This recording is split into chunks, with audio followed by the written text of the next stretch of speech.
I want to first talk about the deep nature of identity, the way we hold it in NARM. And as part of that, I first want to come back to uh, the fact that one of the main core principles in NARM is we talked about it is the connection disconnection dynamic and how we work with that. Because ultimately, all the symptoms that we tend to experience as human beings, they're ultimately symptoms of disconnection. Uh, it's like when we're disconnected from our bodies and from our emotions, from other people, then of course we're going to develop symptoms, yeah, all kinds of either psychological or physiological symptoms. No. So what we're always supporting in NARM is the possibility of reconnection. No? Disconnection was the mechanism we used for our protection in the face of early trauma. So then reconnection is the mechanism with which we can resolve these symptoms that we suffer from.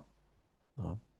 And this theme of connection, disconnection can also lead us into really deep questions, questions around our identity and spirituality, if you want to give it that name. And in NARM, we fundamentally hold the perspective that at the deepest level, we can actually never be really disconnected. Uh, no matter how much we suffer, no matter how many symptoms we have, or how many profound adaptations we had to make in response to trauma, we're actually always still connected. We can really essentially never lose connection with who and what we actually are. What can happen, of course, is that we lose awareness of our connection. You know? And so what we do in NARM then is that we explore very specifically and very precisely these mechanisms of disconnection that basically have us lose awareness of our deeper connection with ourselves and with life itself. And those mechanisms of disconnection we call the adaptive survival styles in NARM. No? So then the deep question here is really, well, who are we actually if we're not these adaptive survival styles that we have taken ourselves to be?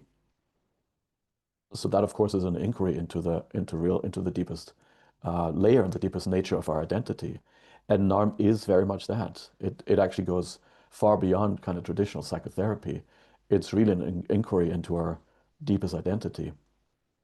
And what we're holding in NARM also is that as we work through and progressively disidentify from all these old identifications and these survival styles that we have taken ourselves to be, that process allows us to reconnect with our deeper identity, with our true essence.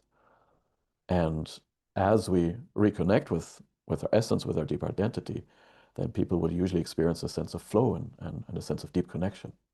So based on what I just talked about, we can see that fundamentally what we do in NARM is to explore these internal obstacles that kind of cover up and that disrupt these deeper states of flow and of connection, of health and of aliveness that are naturally actually there, right? These deeper states are really just covered up by the identification with the survival styles. Part of what we then also support, of course, is the increasing capacity to reconnect with these natural states that become more available to us. And and part of the work is also for us then to learn to tolerate the intensity and the charge of these deeper states, the expansive nature of these states in both our bodies and also in our energy, in our minds, in our hearts, everywhere.